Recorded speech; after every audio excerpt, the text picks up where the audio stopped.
High বন্ধুরা, আজ আমি আপনাদের একটা সোয়াবিনের দুর্দান্ত স্বাদের রেসিপি বানিয়ে দেখাবো। সোয়াবিনের দো পেঁয়াজা।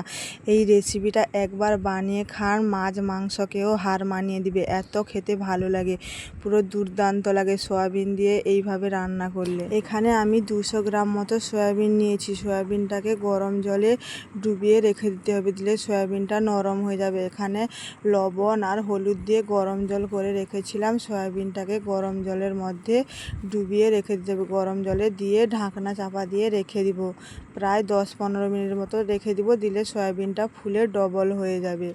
এখানে ঢাকনা দিয়ে রেখে দিয়ে এইদিকে একটা মশলা করে নিই। পেঁয়াজ, আদা, রসুন, টমেটো। এখানে একটা মশলা রেডি করে নিচ্ছি। কাজু, চালমগজ, গোটা গরম মশলা, রসুন, আদা কুচি, পেঁয়াজ, একে একে করে সবগুলো মশলা ভেজে নিতে হবে।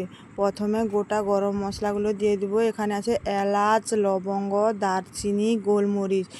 গোটা গরম মশলাটা একটু ভাজা ভাজা হয়ে গেলে কাজু দিয়ে দিব। কাজু আর চালমগজ দিয়ে সব মশলা একসঙ্গে ভেজে নিব। মশলাটাকে ভালোভাবে ভেজে নিতে হবে। কাজু আর চালমগজটা একটু ভাজা ভাজা হয়ে গেলে একে একে করে সব মশলা দিয়ে দেবো। রসুন, গোটা রসুন কুচনো, আদা, পেঁয়াজ কুচি দিয়ে সবগুলো মশলা ভালো করে লাল লাল করে ভেজে নিতে হবে। মশলাগুলো ভালো করে ভেজে নিয়েছি, এবার তুলে নিব। তুলে নিয়ে শিলনোড়ায় এই মশলাটাকে পেস্ট করে নিব। দেখতেই পাচ্ছ বন্ধুরা, এরকম লাল লাল করে ভেজে তুলে নিয়েছি। এবার শিলনোড়ায় বেটে নিব। এদিকে কড়াইয়ে তেল দিয়ে দিয়েছি। এবার সয়াবিনটাকে ছেঁকে, দেখতেই পাচ্ছ বন্ধুরা সয়াবিনটা কতটা ফুলে ডবল হয়ে গেছে। এবার সয়াবিনটাকে চিপে চিপে একে একে করে সয়াবিনটাকে চিপে নিব, জল নিগড়ে নিব। দিয়ে কড়াইয়ে তেল দিয়ে দিয়েছি, তেল গরম হয়ে গেছে।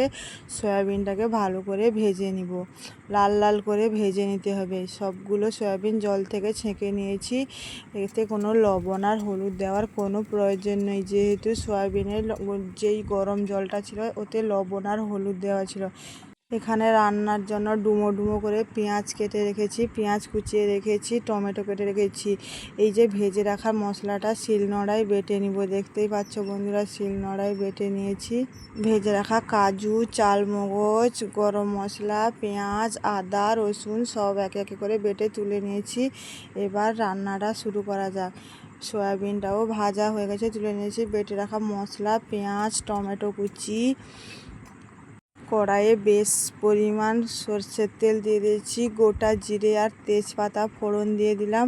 এবার টমেটোটা দিয়ে একটু হালকা নরম করে ভেজে নেব। টমেটোর একটা কাঁচা গন্ধ থাকে, ওই কাঁচা গন্ধটা যাওয়া অবধি আমি অপেক্ষা করব। টমেটোটা একটু ভাজা ভাজা হয়ে গেছে। এবার কুচিয়ে রাখা পেঁয়াজটা দিয়ে আরও একটু ভালো করে ভেজে নেব। এই রান্নাটা হচ্ছে সয়াবিনের দো পেঁয়াজা, তাই এখানে বেশি পরিমাণ পেঁয়াজ লাগবে। লবণ আর হলুদ দিয়ে পেঁয়াজ আর টমেটোটাকে ভালো করে কষিয়ে নিয়েছি। এবার ওই বেটে রাখা মশলাটা, কাজু, চালমগজ, গরম মশলা, পেঁয়াজ, আদা, রসুন, ভেজে রাখা মশলাটা দিয়ে ভালো করে কষিয়ে নিতে হবে। অল্প অল্প জল দিয়ে ভালো করে কষাতে হবে।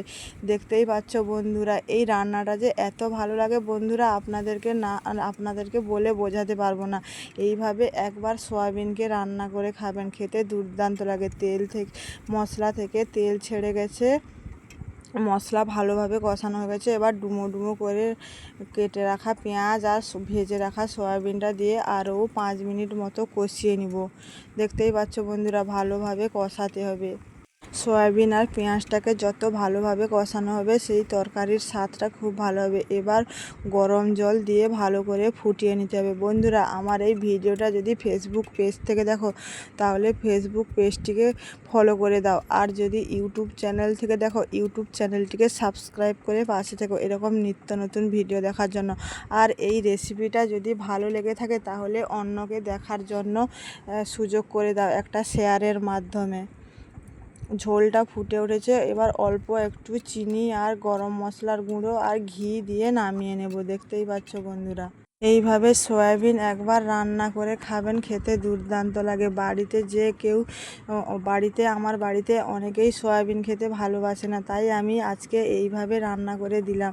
সবাই তো আঙুল চেটে পুটে খেয়েছে, এত খেতে ভালো লাগে বন্ধুরা। আপনারা একবার হলেও এইভাবে ট্রাই করে দেখবেন, খেতে দুর্দান্ত লাগে, পুরো মাংসকেও হার মানাবে, এত খেতে ভালো হয়েছে। পুরো ভিডিওটা প্রথম থেকে শেষ পর্যন্ত দেখার জন্য অসংখ্য অসংখ্য ধন্যবাদ।